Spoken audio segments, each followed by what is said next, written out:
So as I'm sure you're all aware by now, we were just given a 1000 gem EX structure deck for BES, and a brand new skill to go with it. But as it turns out, that deck was a massive letdown. Not only was it overly expensive, and we didn't get a free copy, but it was also really doo-doo. Which is kind of strange considering its counterpart Gradius turns out is actually really decent. And it's a hell of a lot cheaper. You actually don't have to go into the structure deck whatsoever in order to play the Gradius deck. The core of the deck is literally box chippable cards and level up rewards. That's it. It doesn't require you to touch the structure deck whatsoever. I don't know why they made it so that the more free-to-play friendly option was the better option, but I'm not complaining. To be fair, they did announce they're giving us a support card for the deck at some point, and we don't know where we're going to get that or what rarity it's going to be. Probably an ultra rare in a box at some point. But as of right now, this deck is incredibly free-to-play friendly, and best of all, its end fields don't just instantly lose to Book of Eclipse, like another deck I know. So, without further ado, let me show you what it can do.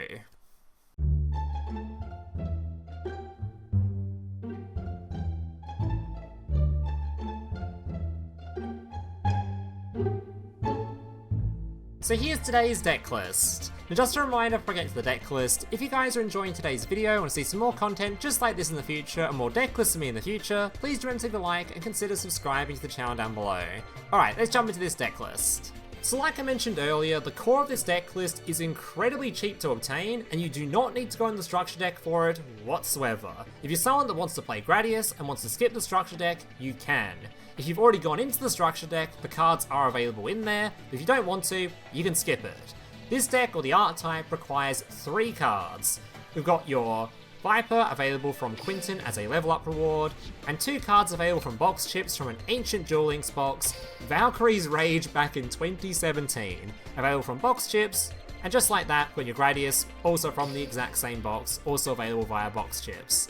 And that is it for the actual archetype cards in here. They're available in the structure deck, but if you don't want them, skip it and use your box chips instead. Now unfortunately, if you do want to play this deck list, you are going to need IP Masquerader. The rest of the cards in here are just tech cards and things you don't actually require, but I think IP Masquerader is pretty essential to this. This card is also pretty essential, but you can get this from just a bundle card, I'm pretty sure. Everything else is just tech cards. You don't need Droll, don't need Forbidden Droplet, don't need Nibiru, don't even need the Galaxy Ice package I'm running, that can just be a rank 4 package instead. You don't need any of these cards, they're all replaceable. But unfortunately, I would say IP is pretty essential, so if you don't have this card, and I do think this is a selection box, you might want to skip out on this deck list. But everything else, pretty easy to obtain or easily replaceable, and the actual core of the deck list, these 3 cards, very, very easily obtainable and do not need the structure deck whatsoever. So how does this deck list function? Well, this deck list is incredibly simplistic, to a point where you don't actually use a single monster effect on your own turn.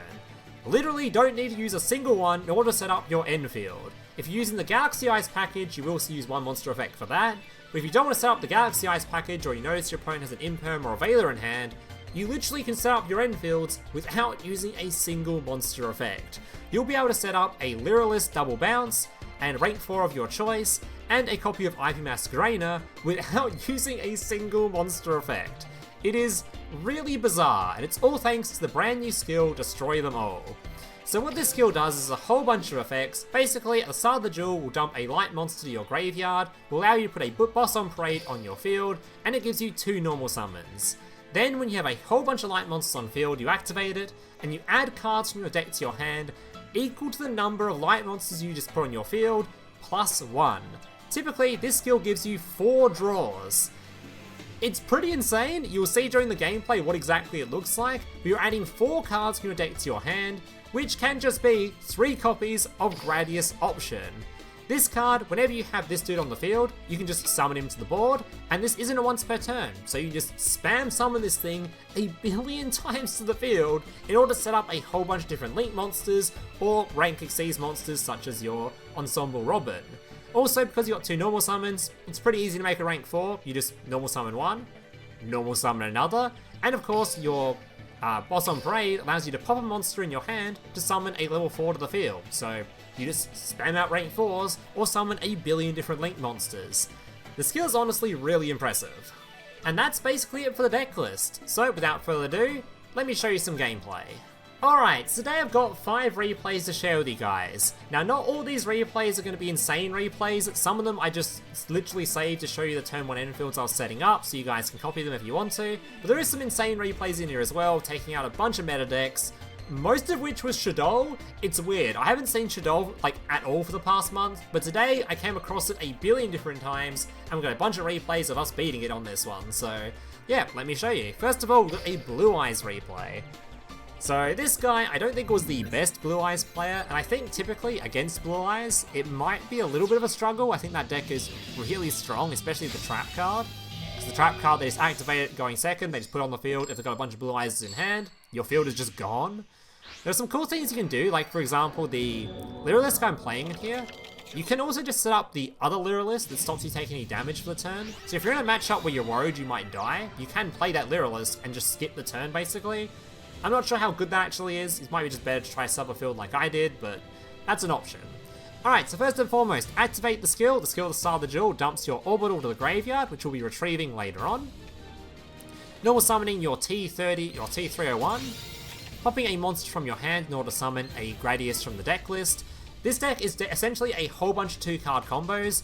Pretty much any of the 2 Gradius cards in combination is going to be a 2-card combo in this deck list, as long as you have another monster in hand to destroy, which is why we're playing things like your Nibiru's and Droll and Lockbirds, because monsters being destroyed allows you to just continue your combo, as you'll see.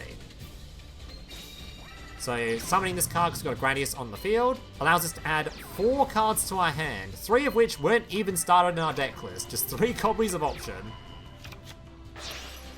Alright, these 2 making IP Masquerader, making sure to leave the Gradius on field because you need them for your option. Special summoning, these 2 make your Xyz. And finally using my second normal summon in order to make a copy of Soul Flare Dragon. So very important that I had a copy of T301 left over. Normally you search this with the skill as well, because this card, it gives a 1200 attack boost to your other light monsters, which is very important because this card requires a 2000 or higher monster. That's how we make this. This card, add back to the orbital. Orbital equips, send the orbital to graveyard, grab a copy of your Galaxy Ice Photon Dragon, and pass the turn. So we've got 2 bounces, a shuffle with IP, or just a Underworld Goddess or something, and we've got Soul Flare for a discard pop as well. One of the main downsides of this deck I find is your follow-up is kind of lackluster. If you keep this on field, you have some follow-up, but outside of that, it's kind of rough, so you're kind of hoping to kill your opponent on this turn, otherwise things are pretty bad. So we try to bounce this thing so we can't use the effect of it. Unfortunately, change Ultimate Fusion, forcing out Soul Flare to pop it. Making his Tyrant, I decide to bounce that as well, because why leave it on field? Unfortunately at this point though, he's got 2 Blue Eyes in hand, and he's got the Trap card on field, so I'm forced to use my IP Masquerader to make a monster, and I've only got 1 in my extra deck at the moment, which is your Boral Sword. So thankfully IP stops it from being destroyed, but yeah. Thankfully he didn't actually know that, so my Parade still survives. There's things you can also make with this, like you can make the other untargetable Boral Sword, which I tried out in a future duel. I think I'll show you in one of the replays. But yeah, this card I just chose to make because of it's the only thing I can make at this moment. I'm only playing this card because I found that it's really hard to lethal sometimes going second, just because you summon a whole bunch of cards to the field, but then you actually need to do the lethal damage. And this card makes it a lot easier to do lethal damage. You just hit something twice and they die. You'll see it quite a lot, I think, in some of the... You see it at least in one of the Shadow replays later on, I believe. Alright, he makes Spirit Dragon, and his only way to out it is to make the, Moonlight. Yeah, so this is the untargetable one. You can make the untargetable Indestructible Boral Sword instead. And yeah, he's just dead on field now. So I can summon it, pop a card from hand, summon another one, and the dudes can summon themselves back from graveyard as well, as you'll see in some later replays. Alright, this next replay I'm pretty sure was a boring one. I think this is just me showing off a specific end field or a brick hand. I think this might be the Shadow replay.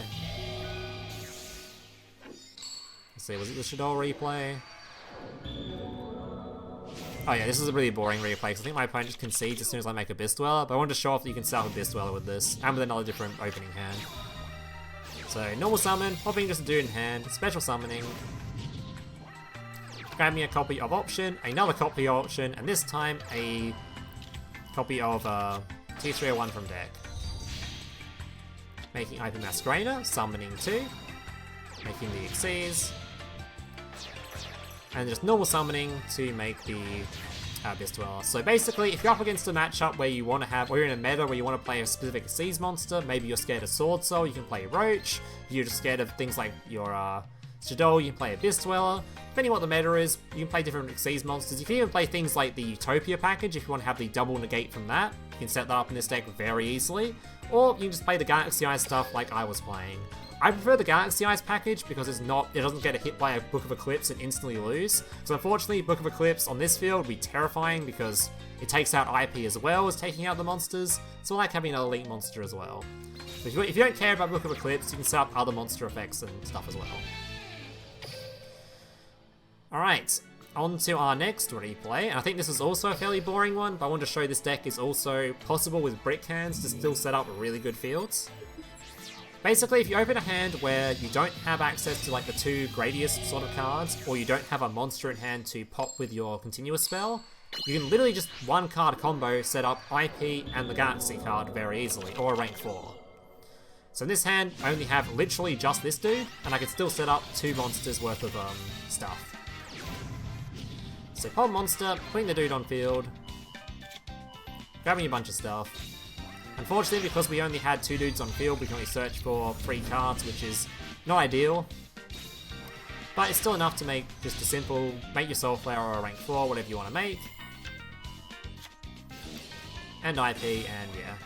I don't know why I bothered equipping this. It makes it immune to battle, but it just means 1 less discard in my hand, which is probably bad. Probably discard engaged conceded. It's not a very exciting replay, just want to show off that if you have a brick hand, you can probably still set up some sort of end field. Especially if you've got like tech cards, because if you do 1 card combo with 2 dudes on field and you have like a droplet available, you have a droll available, you're probably still fine a lot of the time. Alright, back to the actual replays now. I think this was against another Shadow, I think. There's a Shadow, an Emancipator, and Shadow left, I think. A lot of Shadow farming. Alright, and we're going second this time. So we'll skip his turn because, well, Resident Sleeper, we've seen this all before. Z, Z, Z, Z, Z, Z. Z, Z, Z, Z, Z. He's even got a damaged construct, that's how much he's played this deck. Damaged construct losing to Gradius. Damaged IP as well, my god. Alright, my turn. So I'm going to use my Parade. He's going to use his thing in response to basically summon Wind to the field. Honestly, I think it's probably better for Shadow players if they don't summon Winder and they just summon out just the other guy that destroys things on field, like the spell cards or just whatever later on. Using this in response, if I have Droplet, you're pretty cooked.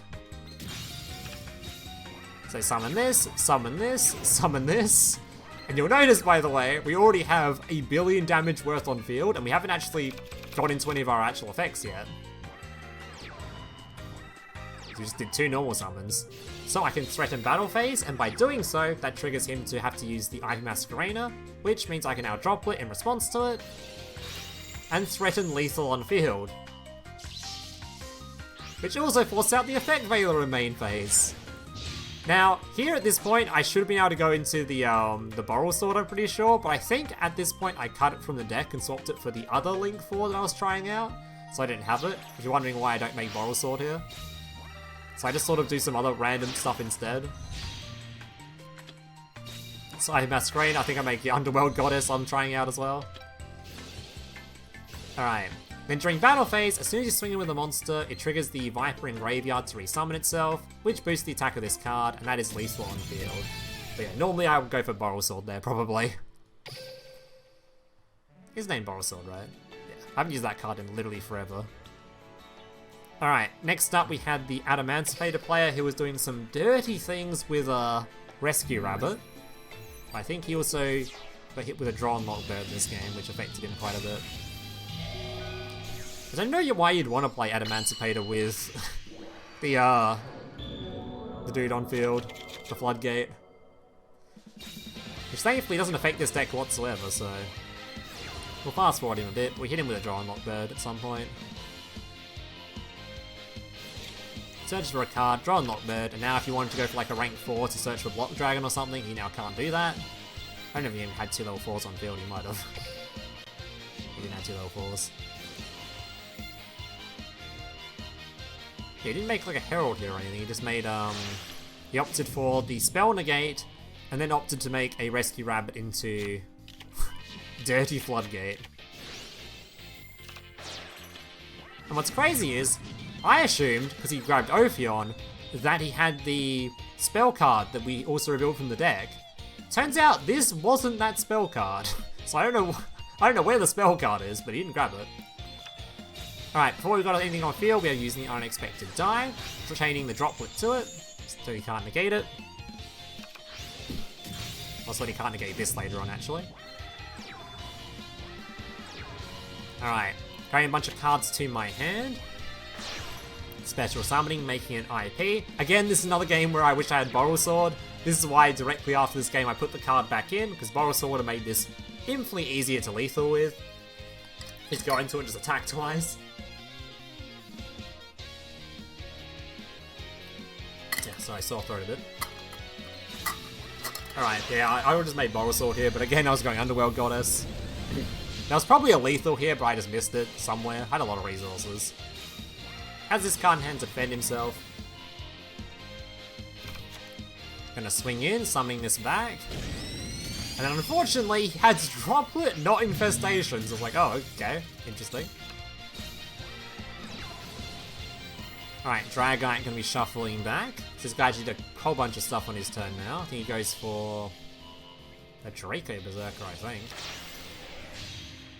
Yeah, I don't think he realized that, I don't think he even used the effect after swinging into this for some reason. He didn't use the effect to swing again. I don't know why. Swine to his monster, killed it. And during his turn, we're going to Droplet, which forces out his Merry Wall, defending ourselves. I don't know why I didn't use the Draco Berserker. It's like only one monster effect per turn or something. Swings in with a 1200 damage, and he's dead.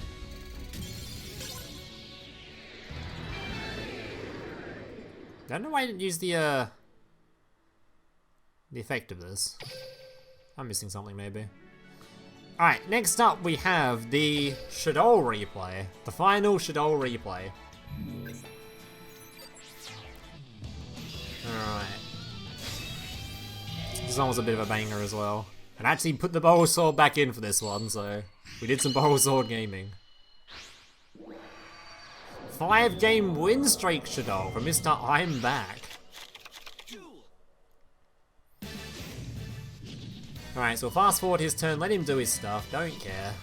Snooze first, hurry up. Yeah, I think playing a 20 card deck is also good for this because of it's pretty reliant going second on Droplet, as a lot of decks are when they're not particularly strong going second. So playing 20 cards means you open this like 60% of the time, I'm pretty sure it is. So you actually have this in hand majority of the time going second if you're playing 20 card. Also draw and Lockbird him here, which might have affected him, I don't really know. Probably stopped him drawing some cards or something, who knows. Alright, and passes the turn. So we're going to be putting the spell on field. Unexpected die, he's going to use Shadow Fusion. Same thing the other guy tried to do, put Winder on field. I've got Droplet, so I don't really care. Gonna let him do his stuff, don't actually care about any of it. Falco's gonna attempt to revive. I'm gonna Droplet both of his cards at this point. I don't really want this thing on field. Normal summon, gonna be searching my deck for 3 cards. We know what the face down is, just the attack boosting thingo. So quite easily, just make an IP. Summon a dude, summon another dude, make a Borrow Sword. Swing in, reviving the T301. He tries to use the Aeon thingy. And it doesn't put it face down, and we just swing in twice and swing in with these as well. Pop his thing, swing in twice with these if we want to. This can then change the thing's battle position and swing in a second time. So even if he had one more monster on field, he was probably still dead as well. And that's going to do it for today's deck list. Hope you guys enjoyed it. This deck was actually a lot of fun to build, actually. I thought this skill would be a lot worse than it turned out to be. And it's only going to get stronger when the new supporting card does get released from Box or Ranked Reward or wherever they decide to put it. This deck's only going to get a bit stronger, so look forward to that. Alright guys, thank you guys for watching. Make sure to subscribe, like all that kind of stuff. Laters. Hey, big brother, can I watch SpongeBob? Shut up, Mokuba. I'm busy flagging YouTube videos to compensate for the fact that I have an extremely small penis. Oh.